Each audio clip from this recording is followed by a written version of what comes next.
Okay, good afternoon, folks. Let's get started. And the first item is the pledge. I'll just stand up. Recite the pledge, please. I pledge Allegiance to the flag of the United States of America and to the republic for which it stands, one nation, under God, indivisible, with liberty and justice for all. Okay, next item, approved minutes for November 21st, 2023, and January 16th, 2024. So I'd like to approve those. Okay. Any correspondence at this time? Yes, Monica? Case DV-2024-67 for Mark Richardson. We did receive a letter from the attorney stating that they request to continue the meeting. So it will not be heard tonight and it has to be on our next meeting, May 7th Okay. at 2 o'clock. All right, May 7th. Okay. So we would need a motion for that. Okay, I'd like to make a motion to continue case DV-2024-67 to May 7th of 2024. All right. I'll note Okay. that. All right.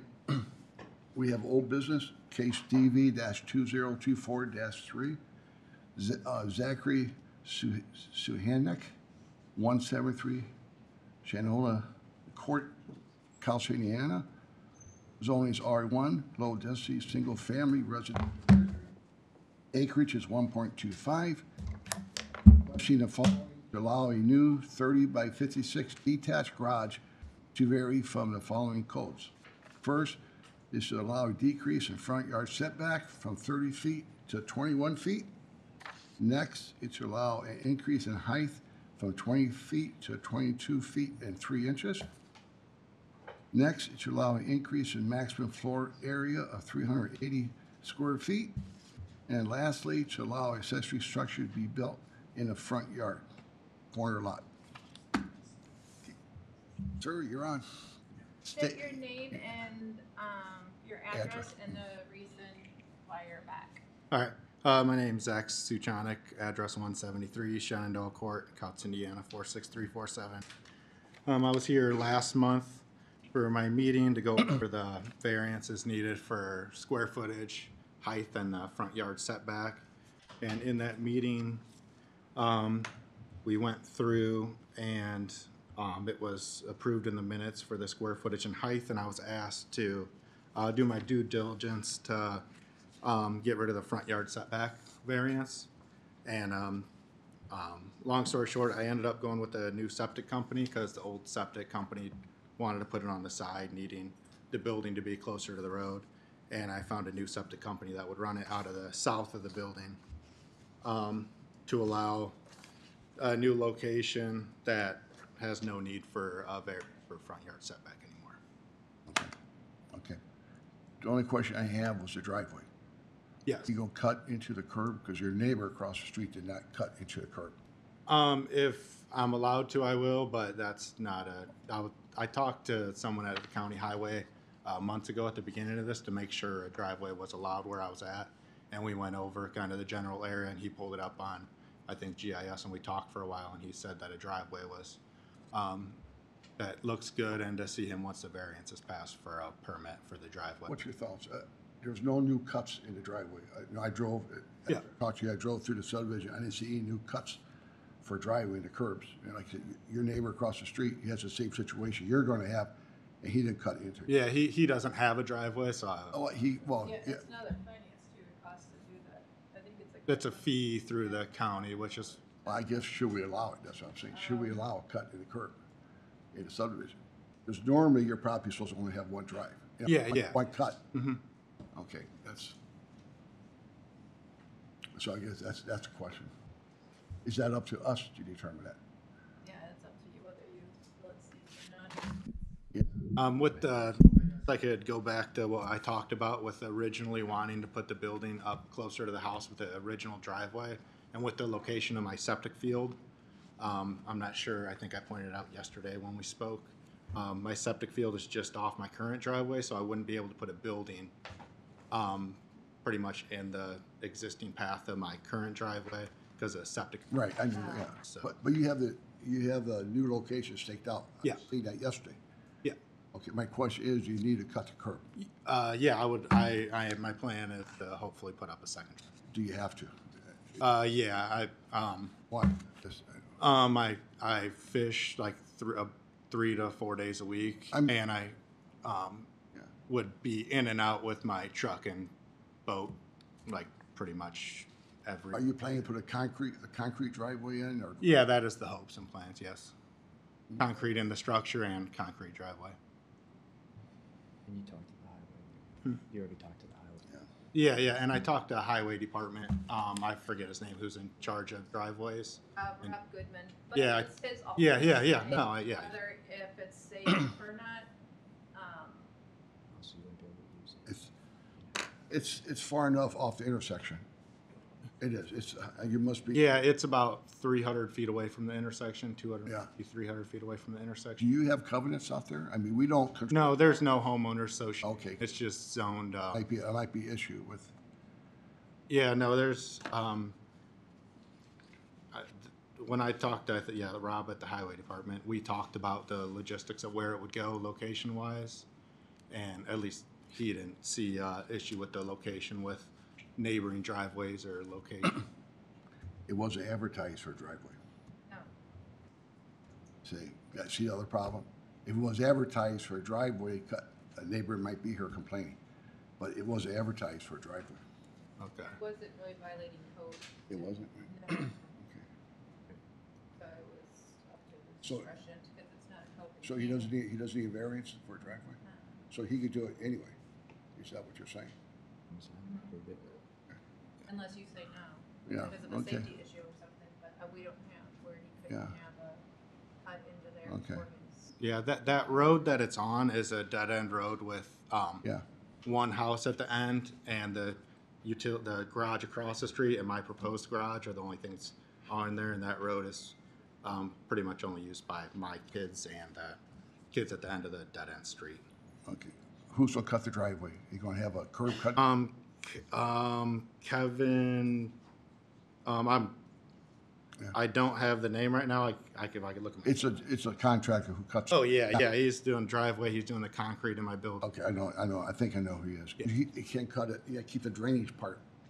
Yeah, whatever, Otherwise- cut-wise, Yeah. whatever I'm allowed to. If I Okay. can't cut, I'm okay with that. If I can, that'd be We're great. on Double same check page. the width too, because you're only allowed I'm allowed 18 feet of width is, make what, sure with Rob, because it is your second drive. Yeah. Make sure it's okay. yep, that was a, Okay, with that, I'd like to approve case DV-2024-3 with understanding your detached garage be for only personal storage, Yep. not for operating business.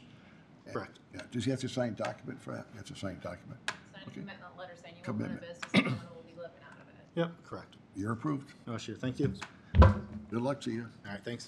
Next case is public hearings. I would like to read the rules of conduct, please, so bear with me. At the public hearing before the board, the petitioner and proponent shall first present the facts and arguments in support of the case. Those who oppose the petitioner shall follow. The petitioner shall have bubble time at the conclusion of those opposing the petition. Those opposed shall be allowed a total maximum of 10 minutes to rebut any new statements made by the petitioner in its rebuttal. It should be within the discretion of the board to impose any time limitation on either the petitioner or respondent and to limit the public comment to those determined by state statute to the interested parties. Written remonstrance shall be accepted by the board but need not to be read into the board's record. This then concludes the public hearing. To maintain orderly procedure, each side shall proceed without interruptions by others. All materials presented by the petitioner and/or remonstrators or supporters to the petition, including photographs, shall become part of the property of the board and part of the record. Okay, with that, the first case is DV-2023-25. Applicant Larry Harrison.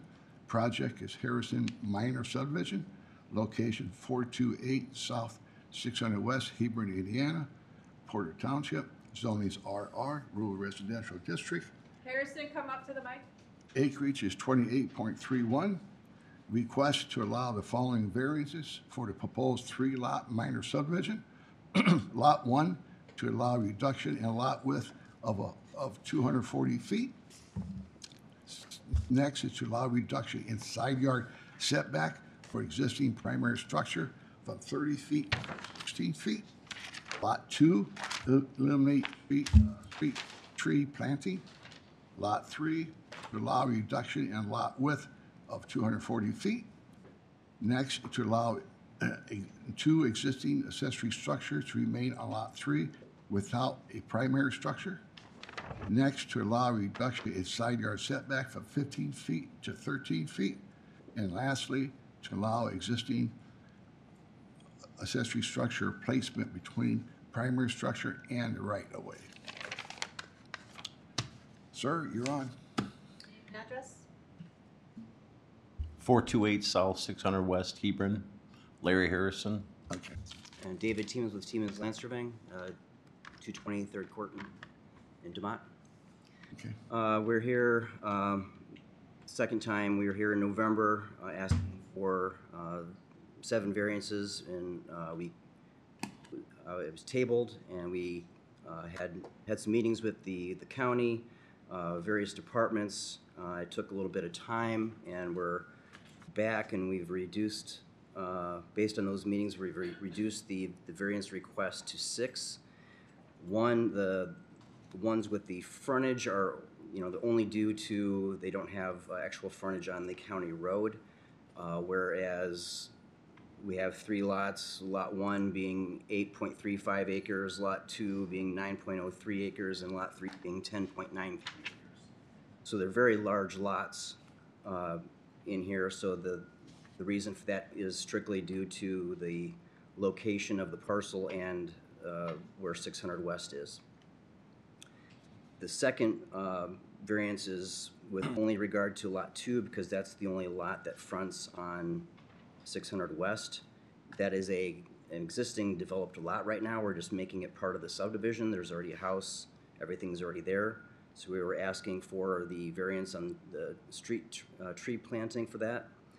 The other 4 variances all have to do with accepting the location of existing structures. So with the setbacks and or the placement, it all has to do with being allowed to create property lines where there's already structures there. So that's the only reason for those 4 variances. Allow the structures to remain as they are, and then overlay the new property lines where we'd like them to be. So that's really the reason for those 4 variances. So as I said, this was 28 acres. It was all part of ownership by Harrison's, which then did the 4 different phases of Yellowstone subdivision, where this part that we're presenting here today was never part of Yellowstone subdivision.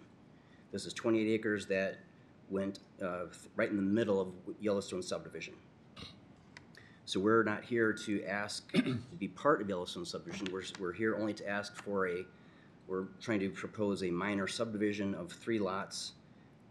One of the lots has an existing house on it, which Mr. Harrison lives on. The others are a house on lot 1 that's not being utilized right now. And then we're proposing one new lot, which would be lot 3, that doesn't have a house on it yet, but there's already buildings there, and that's the reason for the variances, because we want to put a house there, and there's already accessory structures. So we're just proposing the 3 lots, 2 of which actually have a house on it now. 1 does not have a house on it now.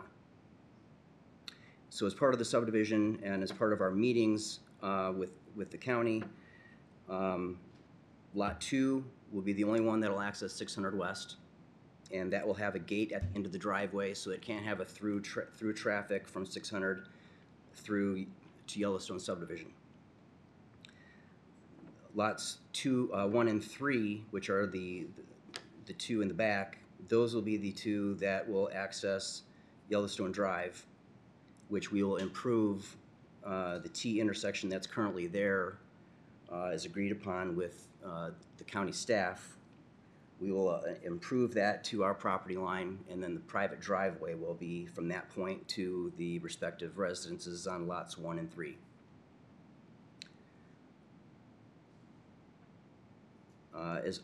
Is regarding the drainage out here, just as a side note, this is only for variances. We have to go through the subdivision process, and through which that will get reviewed by the stormwater, planning development stormwater department. So we will have to present something to address the drainage on this. Generally speaking, the Cornell ditch goes through this property, and there's which is a regulated drain, so we're proposing a 75-foot easement south of the south bank of the ditch. So everything north of that 75-foot easement will be an easement now. It'll be a drainage easement. So everything north of that line, including the ditch, including the pond that's between the ditch and Yellowstone subdivision, all will be in a drainage easement. Drainage is currently being worked on with staff, right? Pardon me? The drainage is currently being worked on by our department. Have you Yes. submitted it? Yes, we submitted the drainage Right. to the stormwater department. It doesn't really get to review it until we get to the primary plat approval phase, though. Yep. Also, everything is kind of shown on the plat, which everybody doesn't know. It's hard to see, but basically there's a pond on lot 3 also, and we kind of delineate a line which you'll see that is most of the lot. So in other words, if the total lot area of lot 3 is 10.93, we're only showing that there's 3 acres usable. So based on that, you can kind of have the idea that there's a large portion of that lot that's all in an easement. So there's only 3 acres of that which are actually buildable. Everything else will be in a drainage easement. So everything, same thing on lot 1. Lot 1 is 8.35 acres, but there's only 3.28 usable. So that means we have like 5 acres of easement on lot 1 and 7 acres of easement on lot 3. So they cannot build in those areas. I don't know if you want us to, if you're just opening up a new public hearing, or if you want us to try to address all the items that were brought up previous time. It's a new public hearing. Can you point out where that gate's going to be? But which, Can you point out where that gate's going to be on the driveway? Where are you putting the gate? so if you're going from 600 and you go due west, Can you come up there and show it? yep, Yeah, show it so everybody can see it. Okay. So traffic could come off, so How far? lot 2 would come right off of 600, and there's no way for anybody to go from 600 through the whole thing to Yellowstone. Okay. And then same thing would be true for the 2 lots in the back. Okay. They would be able to get into their lots through Yellowstone, but they would not be able to get out to 600. So there's no through traffic. There's no through going to 600. Okay, so I want to make sure that's clear. Okay, that's all you have for now? Yes. Okay, it's a public hearing. So, now this oldest? Yeah, okay. First person like to speak, Eric, it's like Kratoff? Kratoff, yeah, Eric. State your name and address. We do have a lot of people that signed in, so if you have the same concerns as someone else that's already spoken, please just say, I agree with them, I'm Eric Radifel. I live at 606 West Old Faithful.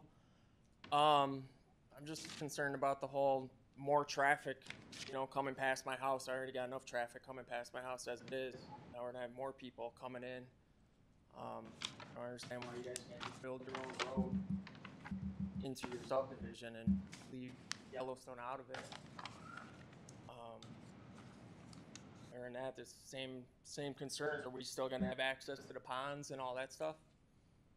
We'll take all your questions and they'll address it after everyone's spoken. Thank you, Eric. Okay, next one, Lionel, where? There's a microphone over here too. There's one on each side, folks.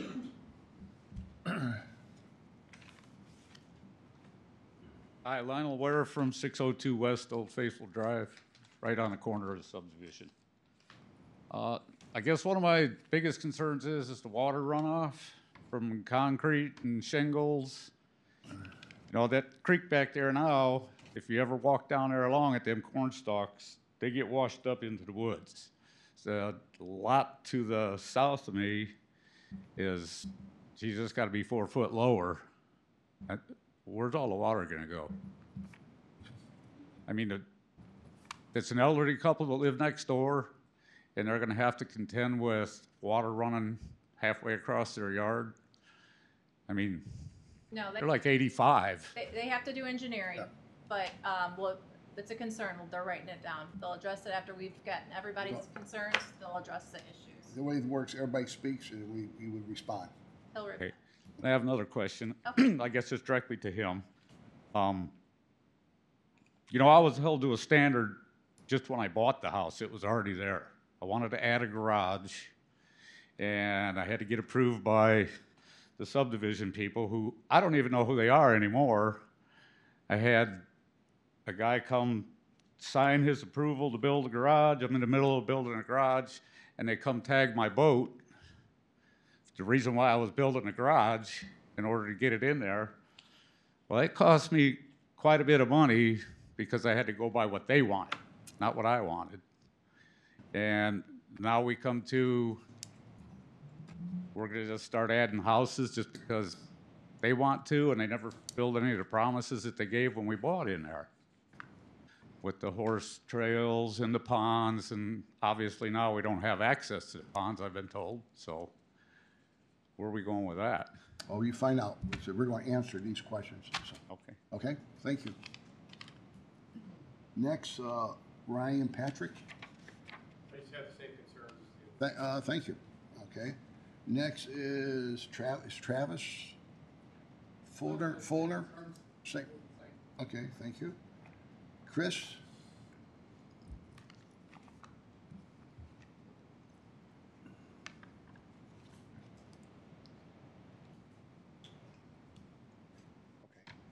Chris Spirowski, 446 Spring Canyon Drive.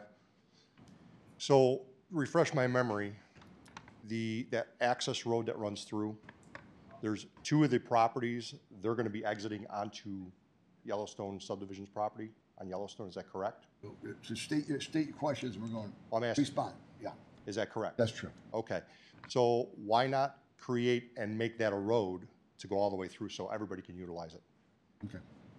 We'll answer it at the end. Okay. Thank you. Don Horn. I had the same concerns as what Chris just said. All right, thank you. Pretty thoroughfare. Okay, thank you. Evan.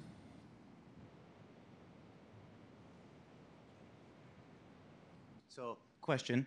State your name and address. Evan Babcock, 427 Elk Creek Court.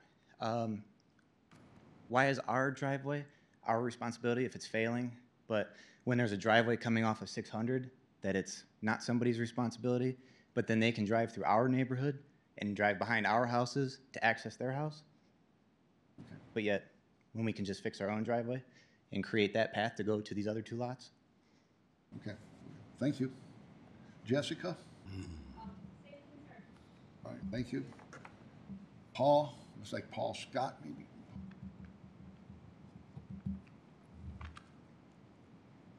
Paul Scott, 431 Elk Creek Court. Concerns as the others have mentioned, but there's some things here that we're going to need answers to, which you said you'll answer at the end. How the initial subdivision was set up, information I'd gotten at the county when I bought the lot 8 years ago showed that was for residential use. Even on the Northwest Indiana Times, I believe there was an article on it showing all of this when it was proposed for that use. Why was this not disclosed to the residents? Why put a gate there to block access when they can just go out the front? I understand he has some bridge issues. Those are his responsibilities, not ours, for us to lose access and property value for putting a yard in our back properties. These are serious concerns that need to be addressed. They need to be rejected.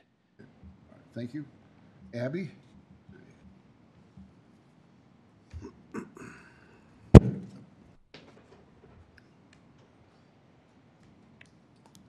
I live at 605 West Old Faithful Drive. I was the first person to actually build in the subdivision. I spoke last time. I was required to do tons of things. Initially, that was supposed to be the main entrance of the subdivision, and the concerns are like the rest, so. All right, well, thank you. Okay, Mike, is it Justin or, okay, Mike?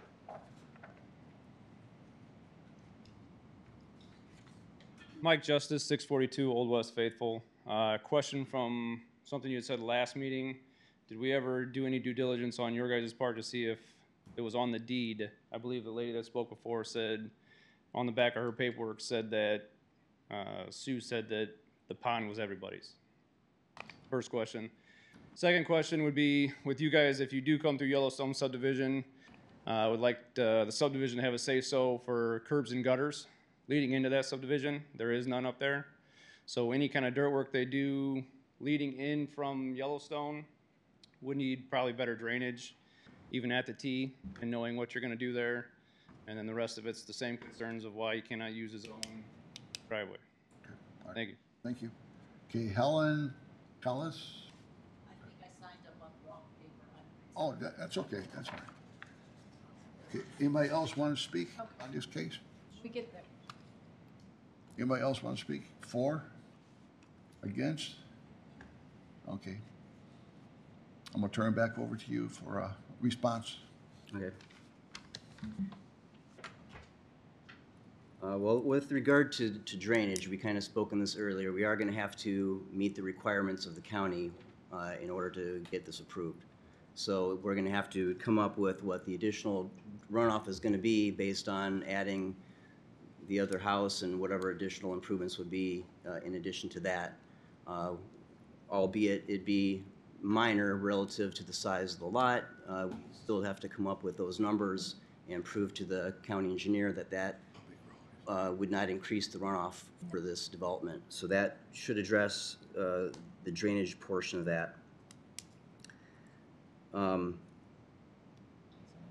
With regard to access to the ponds, we were not able to find any information whatsoever that a HOA or POA or anything was established by the subdivision for any common use of the ponds. So there would have been some sort of entity set up, and somebody would have to pay tax on that, and nothing ever was established. So there never was a HOA There established? was never an HOA established. There was no deed. There was no description that dedicated a specific portion of the lot to the public. So I'm not really sure how much more to address that one. It always was it was in several different names originally, and they didn't change the names of the ownership. It was in like, was it 3 different names before we started this process? 2. Yeah. So it was in private names, it was in Yellowstone Development Corporation name. It was advised, because we were gonna go through this process, it was advised by the auditor's office that it all get combined into the same name. So that was the only reason for the change in the ownership name. Yellowstone Development Corporation was Harrison's. It wasn't a subdivision. It was a corporation that was owned by the Harrisons, the parents of the Harrisons, Mr. Harrison here. So at that time, they may have conveyed to the prospective buyers what they could do. I wasn't there, I wasn't privy to it. I don't believe Mr. Harrison was there, wasn't privy to it. Had nothing to do with the development. So they may have been promised all these things. Unfortunately, nothing ever got established or recorded to make that happen. So I'm not sure how we can really control that based on the fact that it never was established. And there was no documentation recorded to prove that.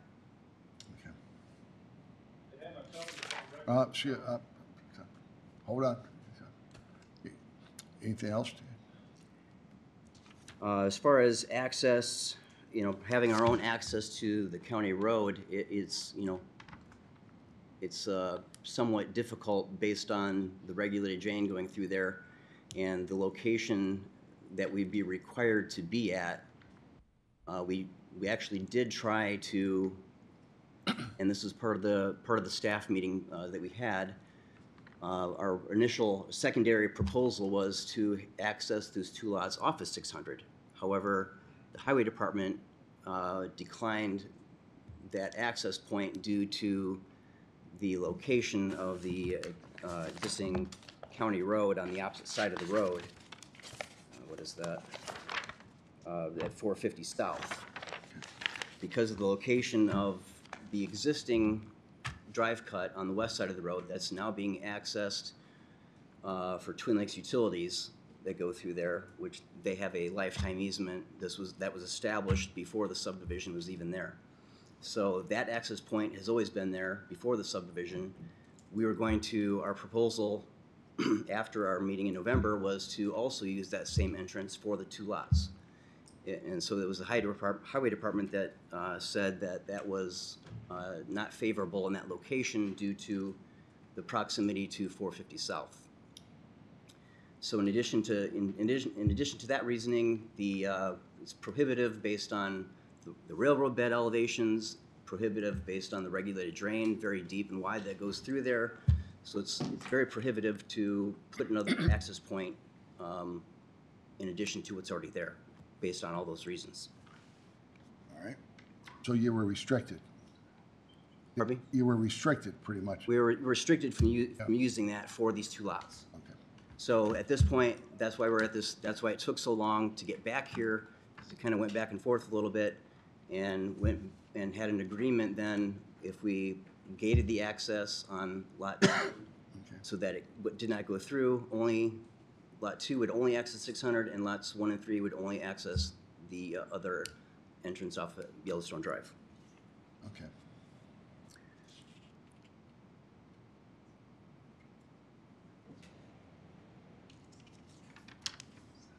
So as far as whatever the homeowners had to go through as part of their approval process in the subdivision, whether it was for the building permit or some accessory structure, that all had to do with things that were specific to the covenants that were in Yellowstone subdivision. This development is not in Yellowstone subdivision, so we're not under the same standard of being under those covenants.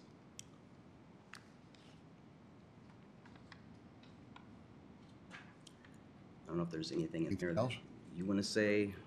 Yeah, they're just, we kind of grouped together the complaints and concerns from the last meeting, and I kind of went through and gave a general answer to explain on some of these questions.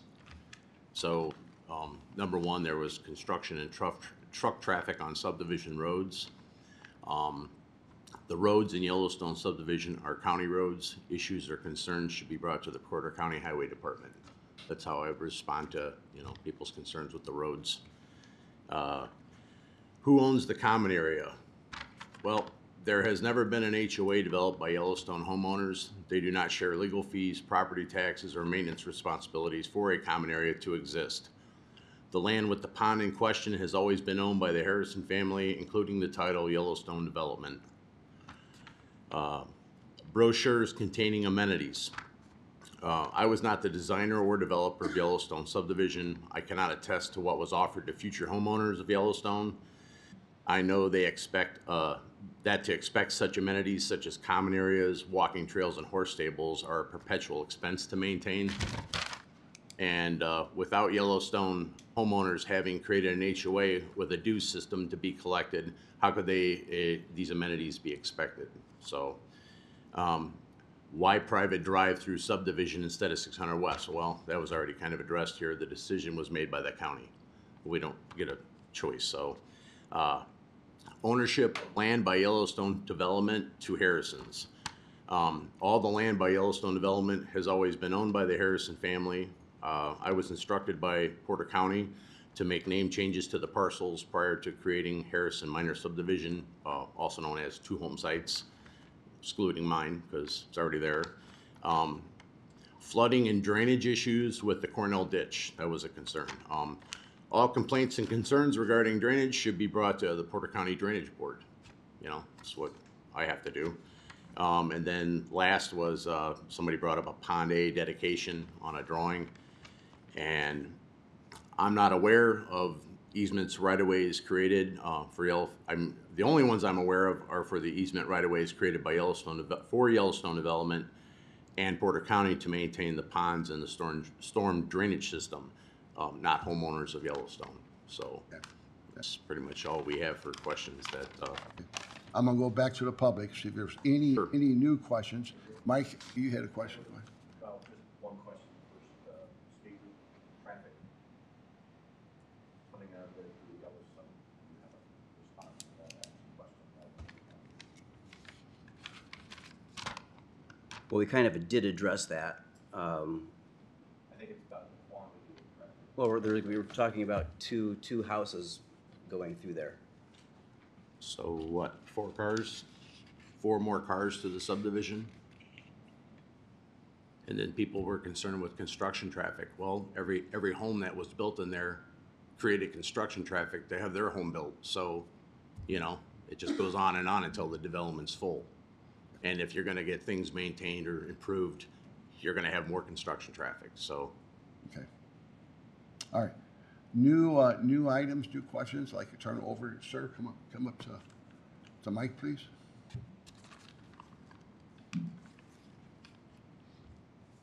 You have to state your name and address again. Chris Skrowski, 446 Spring Canyon Drive. So you guys said that the 2 rear lots were going to be exiting into that passageway, or that access road, so to speak. Why can't they be redirected, create a roadway, and have everything go out past his house on 600? Why would they have to create extra traffic? People are gonna have parties, this and that. It's gonna be super congested in there. And it's not fair to us. So redirect them. You have plenty of property. Redirect them, and where they all connect in and go past his house. That's his subdivision, they go past his house. Our stuff goes past ours. Okay, we understand, we got the question. Anybody else have any new, yes, sir, come on.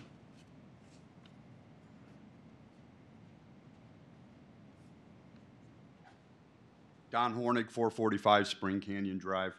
My concern and question is, if there's gonna be a gate put at the end of that road for your new home, what is gonna happen with all the traffic that comes through there with the farm equipment? Because the farmers use that access road into the subdivision to get to their fields.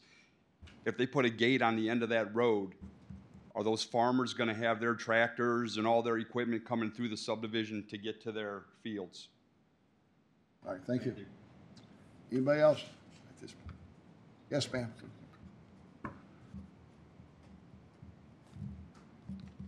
Helen, right? What's that? 605, so faithful. That side road that we're talking about, they say it's not suitable for whatever. We do have multiple numbers of semis full of septic, or whatever you want to call it, from a utilities company that does come down that road. And I can't tell you how many times a year. Okay. Been there for 24 years, and I've seen it. Thank you. Yes. Evan Babcock, 427 Elk Creek Court. So if there's only, this question has been ignored twice now. If there's only 4 more cars that's going to be expected through our neighborhood, then why can we not fix his driveway that's already existing? We've talked about the one south of his driveway, but we keep ignoring the fact that he has a driveway. Why can't 4 more cars come up and down that every day? Okay. Thank you. Hey, anybody else?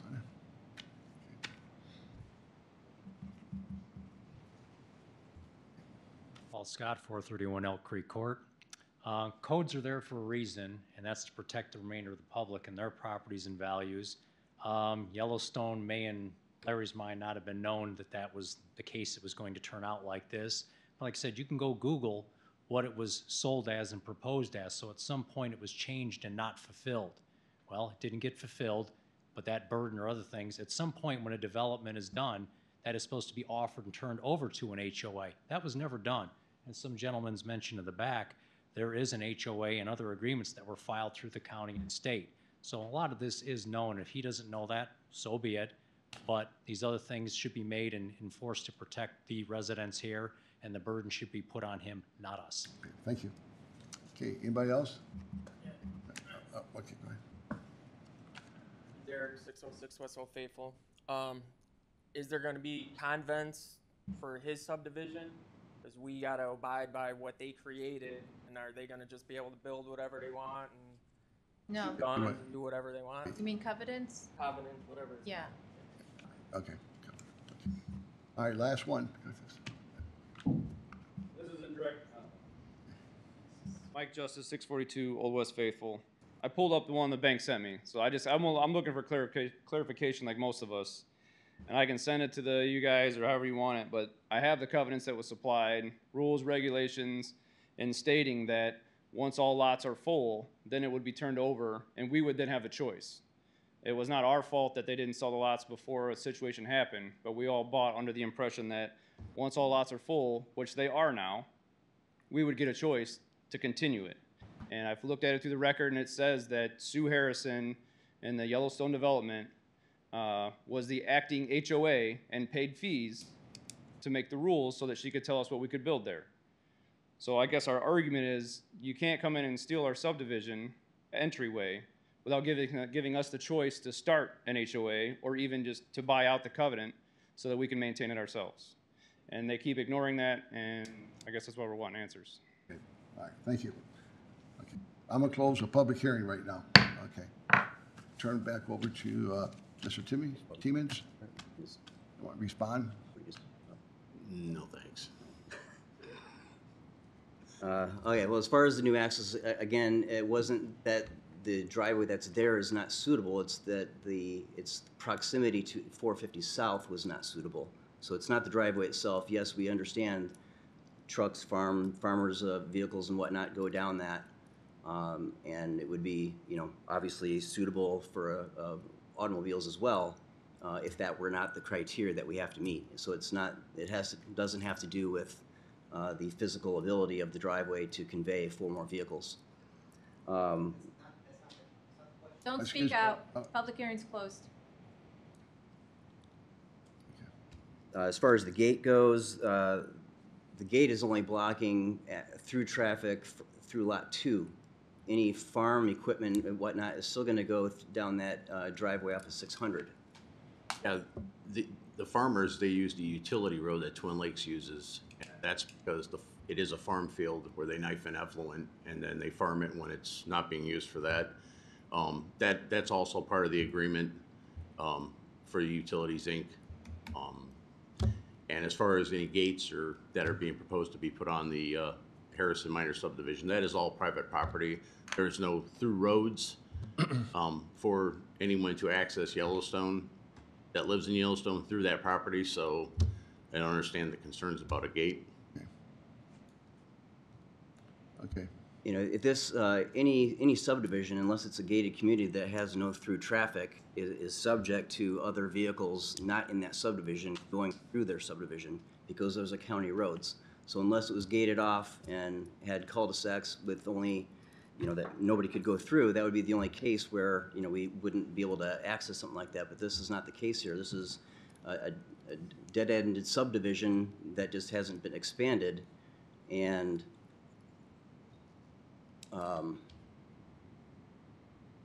it's not gated off. So to say that we can't use any of the roads in there because we're not in the same subdivision is not to me is not a valid reason.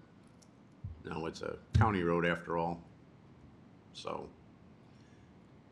as far as the HOA and everything, we don't know anything about if anything was established. We didn't find anything that was recorded as far as the covenants are concerned, or as far as an HOA was concerned for that matter. So to have them give the chance now that the subdivision's full to take it over, I'm not aware of one, so I'm not sure how they take it over. yeah, if the property was never part in question, belonged to Yellowstone subdivision through an HOA, then I don't understand why people feel that they're entitled to free anything. When they came in and they bought a lot, they paid for their lot. They don't pay for maintenance or tax purposes, or like I explained earlier, they don't pay for any of the amenities that they claim they have right to now. So, they were all, after 80% complete in that subdivision, they were supposed to be well on their way to having an HOA, a board, of, elective, so. The 28 acres was never part of Yellowstone, is that what we're saying? Correct. There was a concept plan at one point that proposed something, but they never went through the approval process to make it part of the subdivision. The 28 acres includes a pond also? The 28 acres, well, there's two ponds. One pond is on the north there is what was supposed to be part of Yellowstone subdivision. Okay, so that's not part of the 28 acres? And that is part of the 28 acres on ours. It was not part of Yellowstone. It was shown on the plat of Yellowstone, but was not part of Yellowstone. It was never deeded? And it was never deeded. Okay. So there's only the two other issues, as far as the new access is concerned, we'd have to put it in a certain location. We have other physicalities that we have to overcome, being the railroad bed, being the regulated drain that goes along 600. That's the reason that we're not proposing a new access point. And as far as covenants goes, no, we're not going to have the same covenants that Yellowstone has, but we will have to meet the minimum requirements of the county in order for any building purpose in these 3 lots. Okay.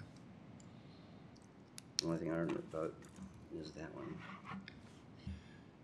Use your driveway. Yeah, well, there's three driveways in and out, or access points to get in and out of this Harrison Minor subdivision, and we've tried all 3, and we're just going off what the county recommends as the choice they made, which is to go through the Yellowstone subdivision. So believe me, if I had my way, I would go through to 600, but.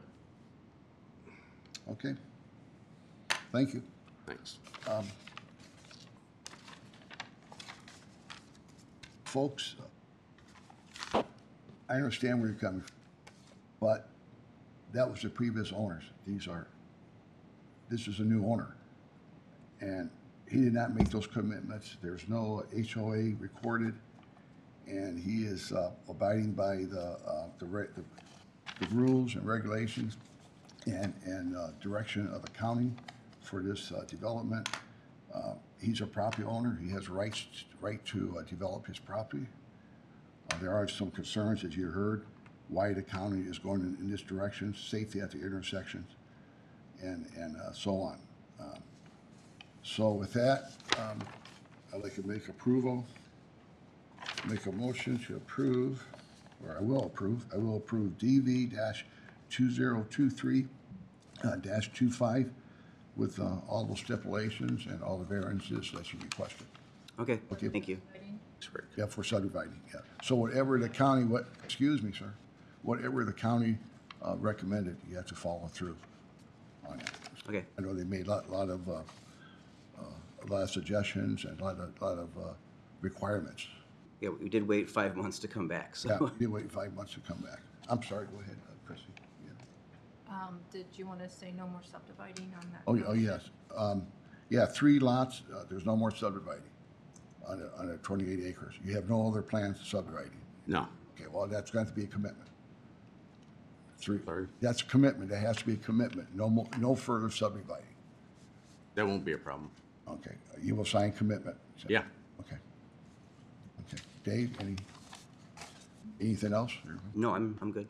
Okay, any other commitments? Let's see, make sure we have everything covered.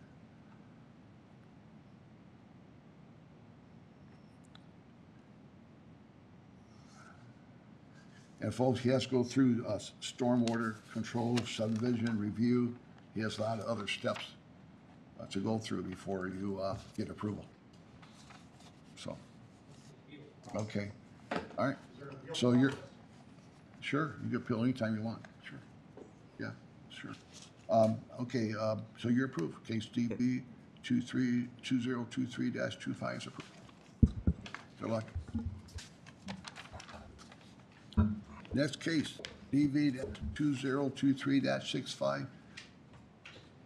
Taylor Wentz,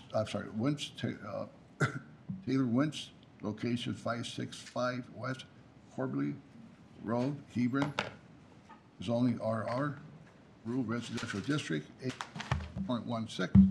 Request to allow for proposed 40 by 48 pole barn to vary from the following. First, to allow an increase in height for the maximum allowed 20 feet to 23 feet and 4 inches. Next, to exceed the maximum floor area allowed by 620 square feet. Next, to allow the pole barn to be placed in the front yard. It's a corner lot. Thank you very much. Okay. Tyler Wines, 565 West Corbley Road, Okay. Hebron. Want to state your case, please? Yes, I'm Daniel Tim. I'm an attorney here in Valparaiso, and Tyler was here back in January. Address? 57 Michigan Avenue, Suite 101, Valparaiso, Indiana, 46383. Tyler was here in January requesting some variances to build a structure, a garage, detached garage on his parcel. At that meeting, there was some remonstration and some suggestions made by this body that Tyler has, working with myself and with Monica, met all of the commitments we believe that you requested. We have also spoken to some of the neighbors in the subdivision just to make sure that everybody was happy with what we're proposing. The hardship that's currently in existence is not something that Tyler created. It was, he bought the parcel as it was. And we feel like this is the bare minimum that's needed to, allow him to use the property as he would like. And it doesn't really have a effect on any of the neighbors or public services or the general public. Okay, that's it? Yep. Okay, it's a public hearing. Anybody want to speak in this, on this case? I see one person sign in, Brian Monday? Brumley. Yes, sir. Brian? I'm sorry, sir. Brian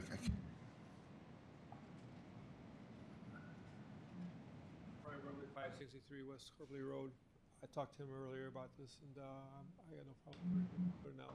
So you have no comment at this time? No, he didn't put it on the other side of the property, on the other side away from mine, and we discussed it, and I approve of it. Okay, all right, thank you. Anybody else have any comments or questions? Okay, I'm gonna close the public hearing. Why the height increase? Why the 23.4 inches? I'd like to put a 14-foot door. I'd like to put a 14-foot door on, so I'd need a 16-foot wall to allow for that. Okay. So you will be the highest. You will be the highest pole barn in the subdivision. I believe so. They're all around 20 feet. That's my only concern. It's a height. I don't have a problem with the size. It's just a height. Do you check into scissor trusses? I believe that one of the variances that we're applying for currently is for that height. I know that. Variance, correct. Okay. He's saying, can you get down? He says Well, it's too tall, we need to lower the height a little bit. You're gonna be the highest. You're gonna be the highest in the subdivision. The scissor trusses would not allow for a 14-foot wall. They do give you some additional interior height in the center of the building, but it doesn't do anything to affect your wall height primarily to allow me for the 14-foot door. You know that for sure? Yeah. How high can? I already spoke with FBI Buildings, the builder, about the scissor trusses. They said that would not allow for a 14-foot door. It would just give me some additional interior height in the center of the building. I don't know if that's correct, because your whole center is taller, so you can put taller door. You have to be in the center of the building. You can't be on the side of the building. It'd be in the center. I don't know about if it would. The two doors that I have proposed on the building are on the front of the building, so it's not one door in the center. So what would be the height with the scissor truss? What did they tell you? They said it'd be a negligible difference, that he didn't think it would be under 20 feet. Okay. Okay. How many letters went out to? 21 letters. 21. I believe Tyler's had discussion. We did have a public hearing. We had to send out letters because he required a new variance for location. But the gentleman, I think, well, he was the only one that, there was two that had concerns last time. Okay. The other one's not here, and that's his. Okay, new that's door him. neighbor. Okay, That was the neighbor that was here last time. so no major complaints from the neighbors? Yeah, okay. Be used for personal storage? Yes, sir, just for my personal storage and use. Okay, okay, you probably just sign a commitment letter, you won't operate a business? Oh, absolutely. Yeah, Yeah, I have no problems with that. I don't ever plan on running a business out of there. okay, all right. No one can live out of there. Yeah, no living quarters? No. Absolutely. Unfortunately, That's it. Maybe if the wife kicks me out of the house, I might be spending a night or two in there. It's a man cave. Yeah. unfortunately, we find that sometimes, so. I don't doubt it. Anything else, Chrissy, on this? Okay, I'd like to make a motion to approve DV-2023-65. You're approved with those commitments. So, Thank you. Thank you so good much. luck. Next case, DV-2024-5, Blake Riley, location 912 Tiller Drive, Valparaiso, Liberty Township. Zoning is RR, Rural Residential District, acreage 1.13. Request to allow reduction in side yard setback from 30 feet to 20 feet 2 inches for the proposed garage addition to the existing home. Correct. State your name and address and the reason why you're requesting the variance. Okay. Blake Riley, 912 Tiller Drive, Valparaiso, Indiana. I proposed my variance because just for personal storage and how the lot's set up and attaching it to the house was the only means that we could come up with that would work. And where it landed was the 20 foot 2 inches off the property line. So that's what I'm asking for is a variance for. I could still get through to maintain the property and everything, and then the garage itself will have straight through access. Okay. That's it? Yep. Anybody here to speak in favor or opposed? See none, close the public hearing. Are you gonna use it for personal storage? Is it cars, or you got antique cars, or? Cars, camper, trucks. That's a large garage. Yep. You do have two others in the area, as They're full. I'm sure you know. They're full. Yeah, so when I first looked at that, I said, well, 5-car garage. But there's two others. One is area attached, car garage. I think one's down the street detached. Yes. But, so they do have this in the area. Okay. And you heard my saying that you have to commit no business? Correct. Saying? Not a problem. Okay, with that, I'd like to approve case DV-2024-5.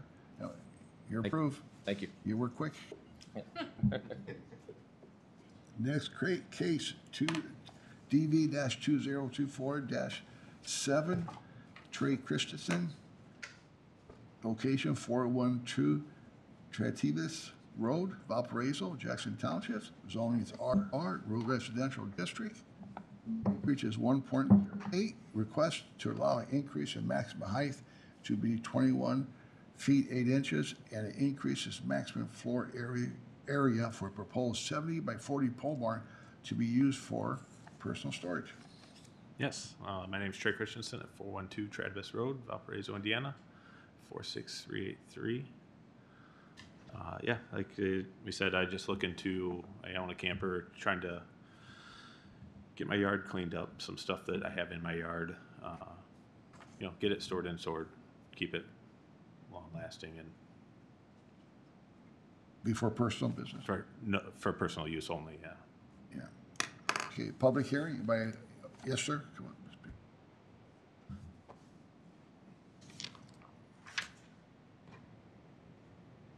Hi, John Chesick, 824 North 400 East, so just down the road. My question is really to the last comment made by the homeowner is about the overall aesthetic. Right now, there is a shipping container at the front of the property. Yes. Which I believe is not in accordance with county It's not. ordinance. It's not legal. Okay. So once you get it up. it'll- Yeah, if we have that container will be I removed. completely appreciate the fact that you want Yeah. to clean up your Yeah, yard and your drive. My question is, will some of these other things be removed? Yes. And the overall aesthetic be Yeah. improved? Yes, yeah, we. I was going to address that, but I'm glad you brought that up. Yes. Thank you. I do have plans to, as you saw, I've been doing work the plan is to get everything out of that shipping container and shipping container gone. I don't like looking at it as much as anybody that does.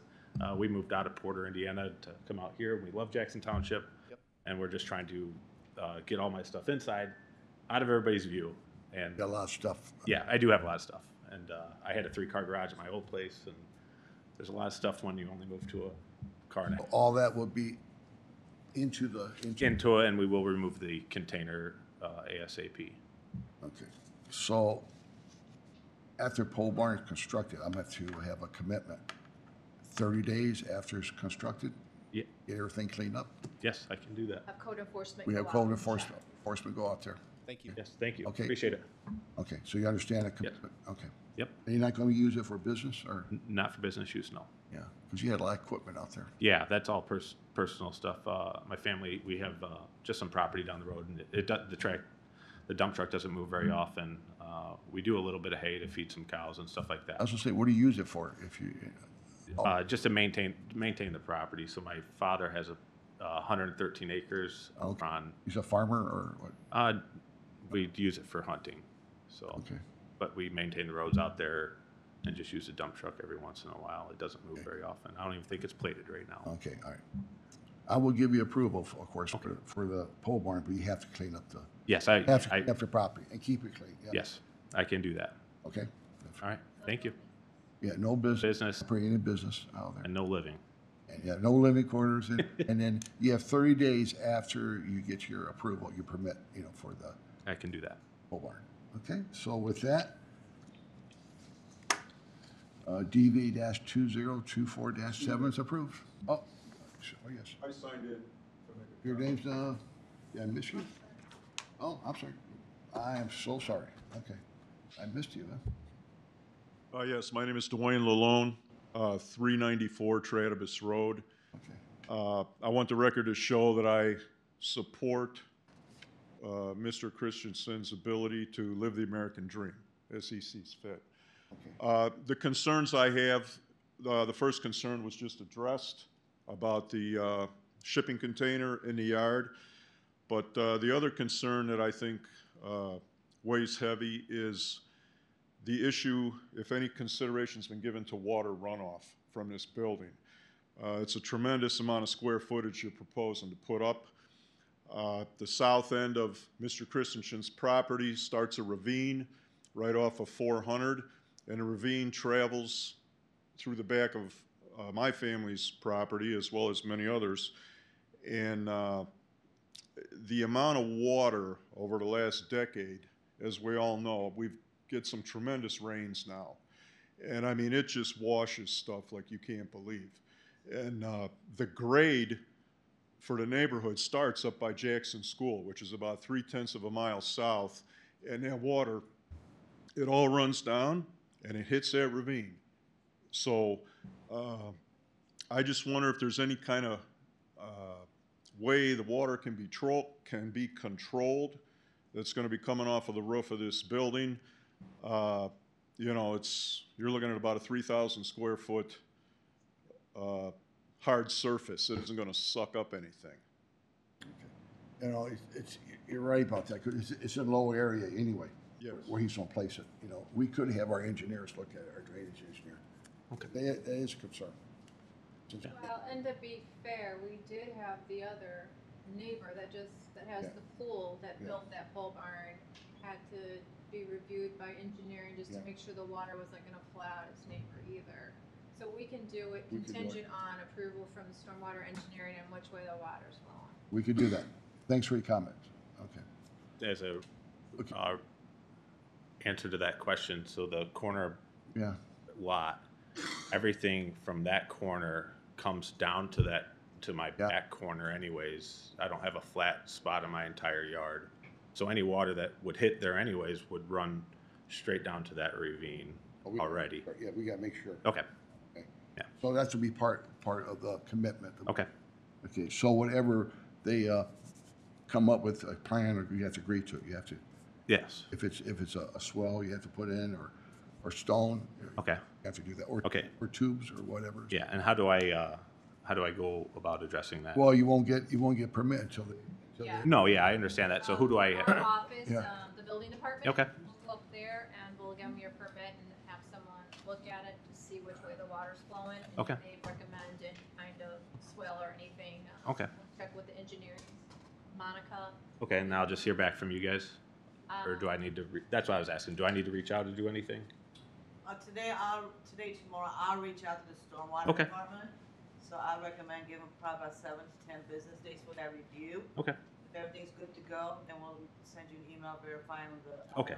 amount and all that. If there's issues, then most likely the stormwater department will get it. Okay, sounds good. Thank you. Okay, so with that, I would make the motion again, make the motion to approve DB-2024-7 with understanding stormwater engineer will come out and you commit to whatever plan they come up with. Sounds good. Okay, he will clean up your yard. Yes. And within 30 days after you get your permit, okay, you will clean up the yard. Everything will be in.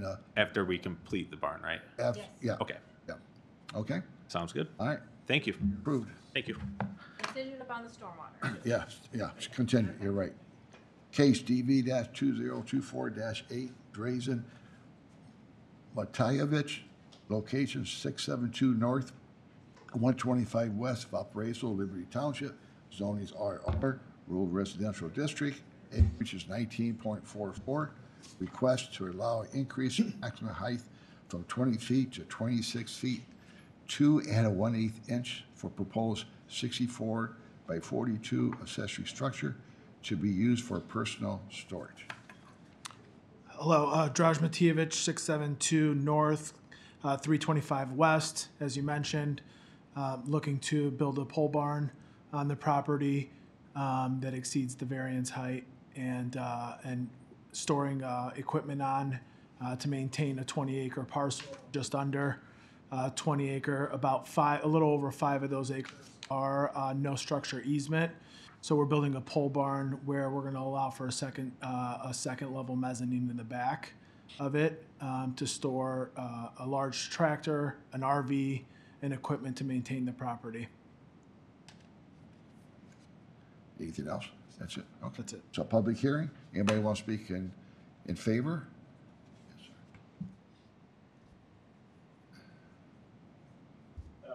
Corey Lissy, 667 North and 125 West. I'll be your neighbor directly across the street. I haven't built yet, but I'm in favor for it. Hopefully, I can get one past myself and I'm ready to build one. Great. Okay, thank you. Okay. Anybody else want to speak, either for or against? You could. Okay, you're still welcome to come up if you want.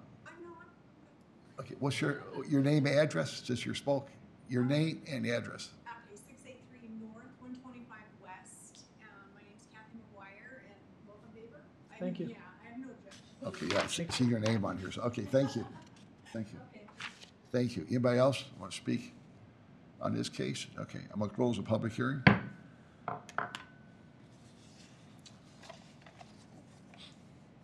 This will fit behind, be installed behind the house? 800 feet from the road. Yeah. This is about 650. About 650, yeah. And how tall is the house going to be? The peak of the house and the pitch on the barn matches the peak of the house. Okay. The house is going to be about 25 foot. Okay, that was my question. I want to make sure it doesn't stick above Yep. your house. No, it's in close in line with the largest peak on the house. Okay, because you just stated your house will be 25 feet. I think it's. I can double Well, check. If you could, because Yeah. your request is 26.2. I might have those flipped then. Uh, I'm you- gonna tell you. I'll tell you in just a second. All right, you're fine. Yeah.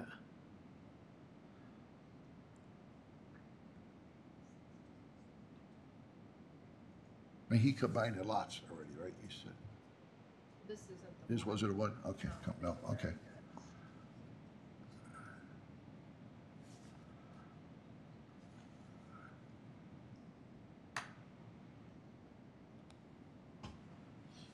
This plan doesn't have my total pitch height. But, I'll have to. Can I get back to you on that one? Is that necessary to close this up today? Yeah, unfortunately, I could either continue the case You know or what? could, Don't you have your building permit upstairs for your house? I do. Why don't you go upstairs? Yeah. We'll continue and put you at the end and go see what. That would be great. Yes, I do. Thank you. Okay. Thank you. So I'm gonna continue the case DV-2024 dash A till the end of the meeting. Okay, next case is DV-2024-9. Applicant is David Jennifer Leeds, care of Clarence Heyman with Milmar Building, location 1800 Indian Boundary Road, Chesterton, Westchester Township. Zoning is R1, low-density, single-family residential district. Acreage is 2. Request to allow for a proposed 42 by 48 pole barn to vary from the following. First is to allow an increase in height, but a maximum allow 20 feet to 24 feet 3 inches. Second is to exceed the maximum floor area by 490 square feet. Lastly, to allow the pole barn to be placed in a front yard. Good afternoon. My name is Dave Leeds, 1800 Indian Boundary Road, Chester, Indiana. And the reason for my variance is, we currently moved there recently in January from Wanata.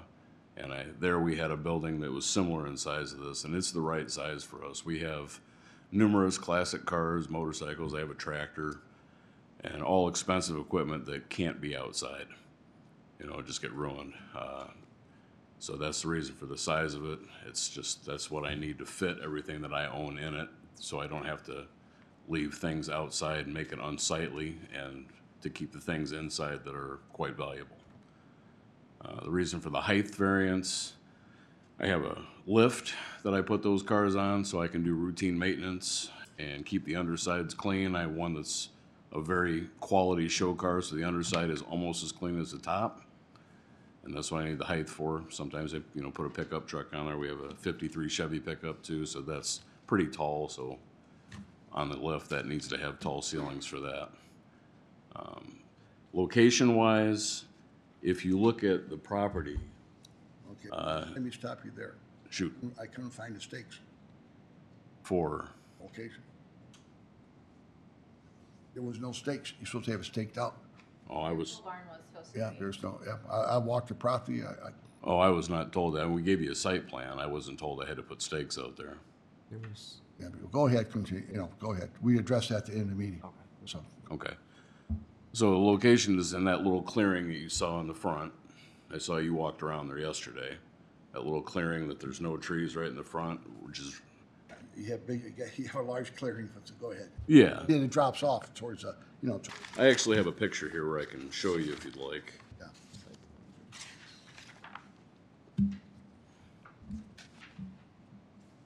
If I made this section right here, it's clear, it's perfect size for that building. Okay. Yeah, which matches the site plan that we provided you. The reason that we want to put it there, number one, the backyard is very small.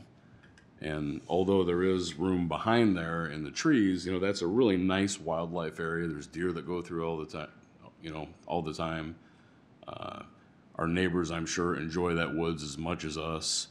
And putting it up front there would be much less invasive to the piece of property, wouldn't ruin the aesthetics. And I feel like if we put it in the back, we bought that property because it's such a pretty piece of property. And I think that would really hurt the aesthetics of it for us and our neighbors that live behind us.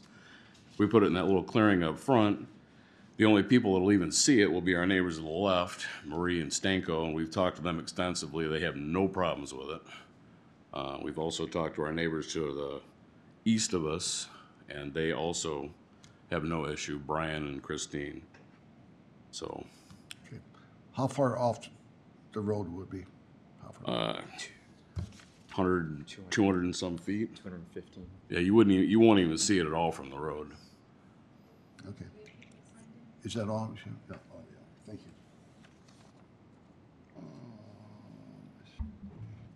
you. I actually have a picture here if you'd like to see it from the road. Kathy McGuire, yeah. Yeah, she signed it. If I can find it. That's okay. Any other comments at this time? Any other comments? No, not really. Okay, I want to turn over to the public. You may want to speak. Kathy McGuire signed this. I don't know if that's you, Kathy. Okay. Kathleen, I should say. I'm sorry. I was looking looking at a picture. Can you state your Yeah, name state and your- address? I'm sorry, you're Lisa fine. McGowan, 1267 RV Drive. I'm due west, so I'm gonna see this building. You're due west? Okay, speak to I'm us. due west. I'm Okay. All right, here's how this works. You have to address your concerns to us, and Answer. they have to write them down. Yeah. Okay, So you direct it to us, and they. okay, Yeah. okay. My question is, the picture that I saw, it looked like they're gonna knock down some of the woods, and it's gonna be, there's a really big dip on that property. And I'm very concerned about the drainage, because we flood there. That pond that's down there floods, the creek floods, the creek floods and it goes up over the road. So I'm very concerned that if he knocks down some of those woods there, that's gonna cause even more of a drainage problem than we already have. All right, so So- your concern is drainage Absolutely. and site, looking at it, you said? Well, I don't quite get where it's gonna be. If it's gonna actually be in the yard All right, portion, well, stop it. That's where I'm, no, I'm not allowed to look at that. can't do that. I'm sorry. Okay, I probably could continue the case. Okay, So you stake it out. Okay. I have to say, it. I have the same concerns, okay, and that's why I want to stake for issues, drainage, utilities, whatever, trees. Every so often, we find a concern. right. So he didn't have it staked out. And then, since I'm gonna be looking at it, I Yeah, don't want it may- to be an ugly color. And Gotta then, match their. Okay. and neighbors, when staked out, neighbors a lot of times look at it. Especially in the subdivision, neighbors will look at, hey, where is it? Like you're asking, where is this pole barn going to be? Okay. So it's going to be staked. So once it's staked out, You could look at it too. then we'll get another letter about We're another. going to have another. We're not gonna send out another letter. No. How will we know? I'm going to probably continue this to the next meeting. You'll have to call the office Yeah. or just look online. Okay, and just look up the case number? I think Monica, you said a date already, didn't you? Yeah, she said. May 7th. May 7th. So May 7th, it's gonna be, you'll decide, it'll be staked out by then and everything? We hope so. Okay. Okay. Okay, And then thank with you. your drainage, stormwater issues, have you approached the county with any drainage issues out there? My No. neighbor did talk to somebody last year about his yard flooding. He's on the corner of Arbutus and Indian Boundary, and he basically has a swamp every time it rains because it's not draining down There's an there. online complaint or just concerns. You can go online and submit a concern if you do flood like that. Okay. See if there's something blocked or something. So Well, we know what's blocked. They just haven't done anything about it. what a concern. Yeah, yeah. The more, then we know that it's affecting more than just one person. Okay, so go online to, The plan commission and then the stormwater. okay, okay. It's, we're labeled now development and stormwater management. Okay, Go onto our website or call something, so we're aware of it. okay, Don't get flooded and ruin anything that, yeah. for all of All them. right. Because it's getting worse every year. Okay. Oh, thank you. Okay, thank you. I appreciate it. Anybody else want to speak? There's Nancy. Nancy, want to speak?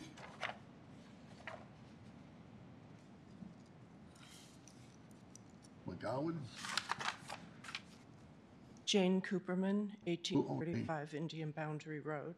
We're adjacent on the other side, and I share her flooding concerns. You know, our pond floods, it floods onto the street.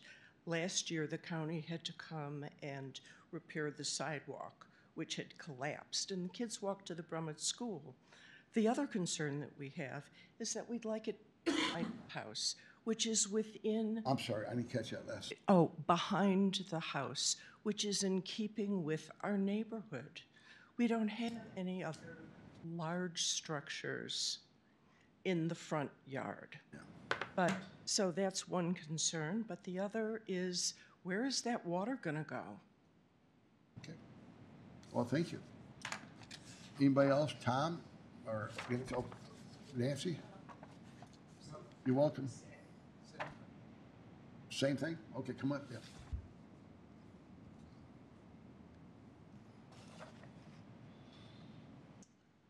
Carol Wood, 550 Brummett Park Drive, which is in that general neighborhood. And so I have also concerns about drainage, but I also have concerns. I'm on Indian Boundary Conservancy District, and I have a question. I don't know whether this pole barn is going to be put onto the, is there water going to be going into the pole barn? Will it need to be attached to the sewage system?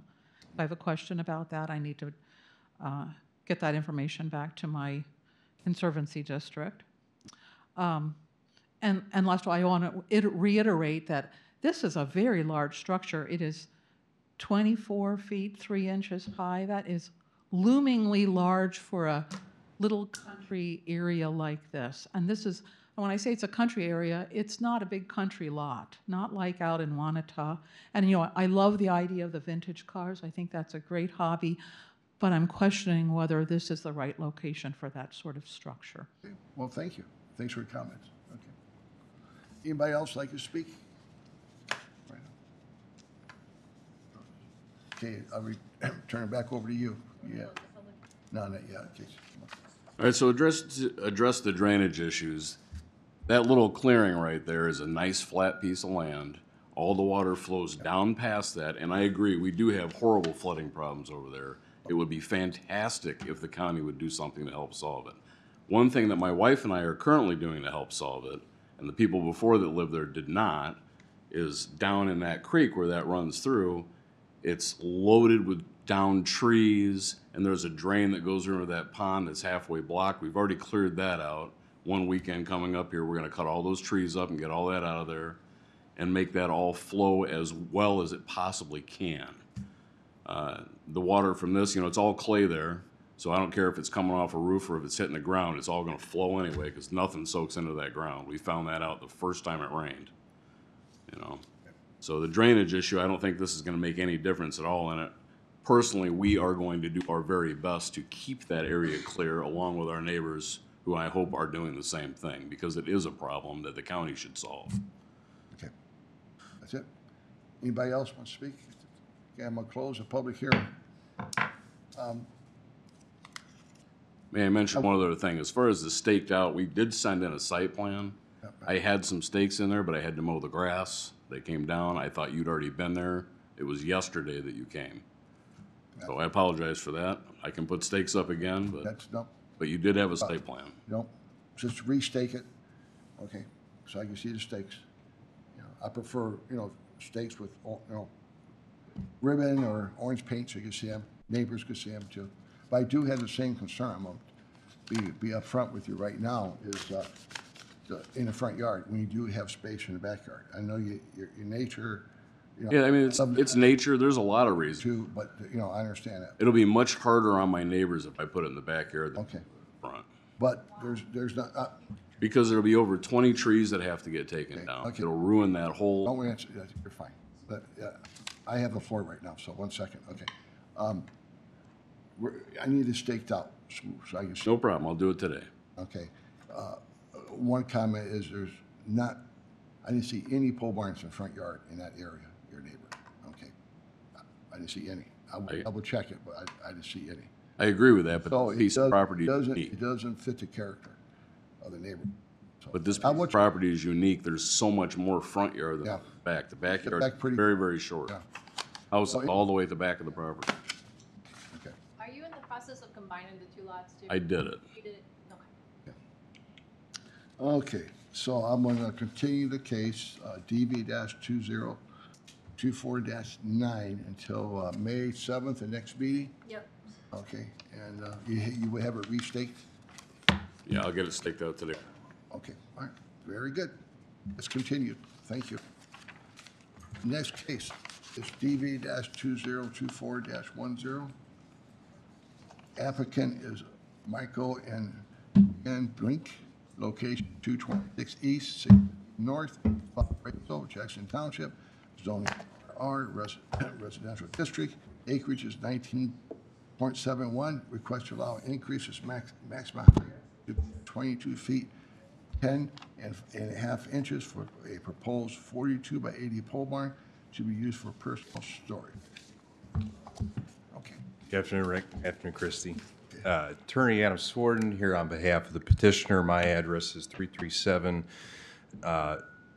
North 806 West, Valparaiso, Indiana 46385, Sworden Law PC. Yeah, what you have before you is this is a 19.7 acre piece of property that's located here in the county that currently there's no buildings on it, but there has been a site plan that was submitted with the county with input. There's a driveway permit that was granted a couple of months ago, and the driveway is in the process of being installed. The easiest way to reference where the construction activity is going to go is if you look at the aerial, there's a band of trees kind of through the just south half of the property there. All the construction activity is going to be happening just to the northwest of that area in the center of the property. This is a site that has some significant grade changes, so they're building at the highest point on the property, both a single-family home and then also this accessory structure, the barn. What's unique about this application is they're going to be their own contractor. They've created their entity. They currently own and reside in Cherville. This is going to be the next phase of where they go from Cherville after they sell that property and get construction completed here. So the pole barn that's being requested is actually to kind of serve two functions. First, it's going to be kind of the logistical place where they can store the equipment and materials and everything that they're needing for all the construction activities at the site. But then also moving forward down the road, given the amount of acreage and the farming activities that they want to do here at this property, it's going to house all the equipment that they expect to have in addition to what they're currently utilizing now for the activities for the driveway and then the future home that's going to be installed there. They're working with Morton Buildings on, I believe it's both structures, right? Are you just the barn? Just the barn. So Morton is doing the barn. You have the complete construction set in there. The reason for the need for the height is similar to some of the other applicants you've had in here is they have a door height requirement. They also need a 14-foot door. They have looked at scissor trusses. The issue with scissor trusses, and we deal with this all the time, is it does get you the height in the middle. But what happens though is it drops the sidewall height down, and ultimately they are going to need that they've already got specified some improvements inside of the building with lifts and things for the equipment that they're going to have to maintain. And the specifications on that require those sidewall heights not to get reduced. And so the issue with scissor trusses is if you don't need that sidewall height, they work for the door height. But in this case, to use a scissor truss, you actually have to make the building taller, which then would be at a higher variance to get that sidewall height. Well, that's not completely accurate, but that's okay for this. Yeah. Yeah. So There's different designs of trusses. right, there are, but for what he's looking at, Different design, yeah. yeah. So that's what they're looking at for the height variance. It's not it's not a significant ask for the height difference, and given what they're planning on building with the house, the aesthetics are going to match. I know that with the site plan that Davies did for this, they did map out what the drainage looks like currently for the property and then kind of what the anticipated as-built is going to be for the excavation work here. There is a 30-foot drainage easement that goes along the east-south side of the property, and the natural topography that's going to be maintained even after construction is going to maintain and utilize that drainage easement. So there's really not going to be any impact to the flow, and we're not building anywhere near any of the immediate adjacent property owners. So from a view standpoint, they're almost completely isolated between the mature wood stand that rings the property, the fact that they're maintaining the wood stand in the middle of the property, and I don't know that we've gotten any comments or had any negative input from any of the neighbors on concerns about where they're going to locate all these improvements for moving forward. So, Before I turn over to the public, I want to make sure, did I hear you right? You're going to construct this before the residence, before the house? They have a permit pulled for the house. Oh, yeah, yeah, everything. Okay. Yeah, everything came in at once. Okay. Okay. This is So- waiting to be awarded.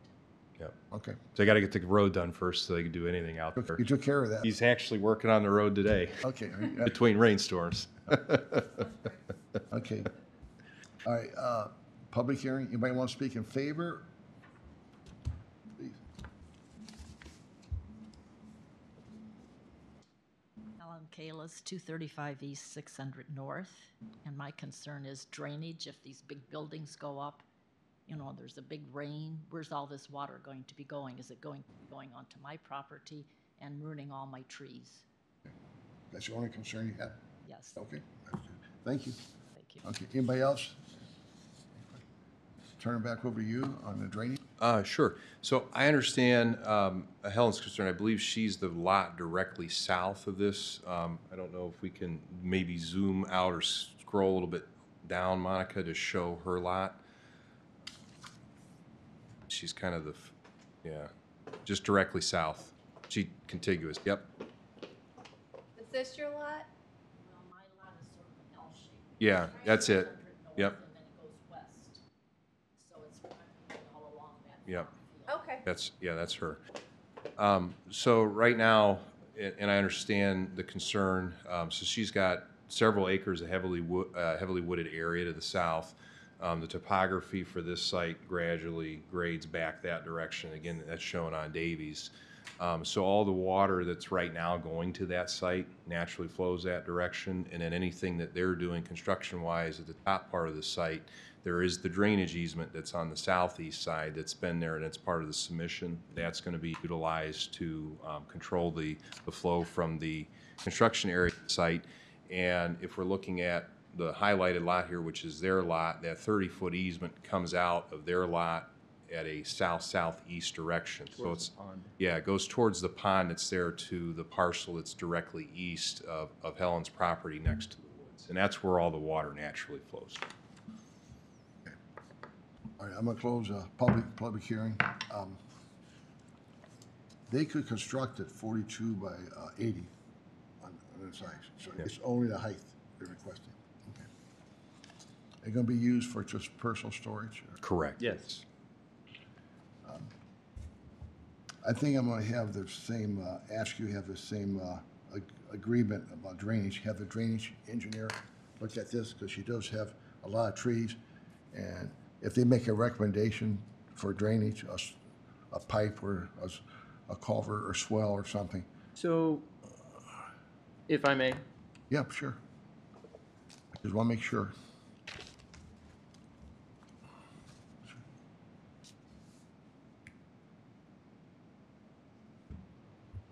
so here Yeah, is the proposed building, yeah, and so it naturally goes right through Mhm. here. Mhm. And her property's here, her right? property follows here. So Yeah. I don't know. Well, there may not be, the engineers may come out and say, hey, the grade is fine, you know, the elevation, and they may not. But anyway, I'm gonna request that. Is there a problem with it? No, no. Oh, okay, well, I'm just trying to. this will be contingent, yes, on the drainage engineer approving a plan. And like I said, I just seen a topo. Sure. You might be, it might be okay, but we want to make sure you don't get flooded. Okay, that's gonna do it. So I will approve the case DV-2024-10 with height at 22, 10 inches, 10 and a half inches, I guess you want to say. Be used for personal storage only, no business, no living quarters, and contingent on the drainage engineer taking a look at the property. All right. So make sure neighbor doesn't get flooded, so, okay? All right. You're approved. So, thank you. Thank you, Rick. Thank you. Thank you, Risty. Okay, we have one more case, return case DV-2024-8. It's returned. Open it back up.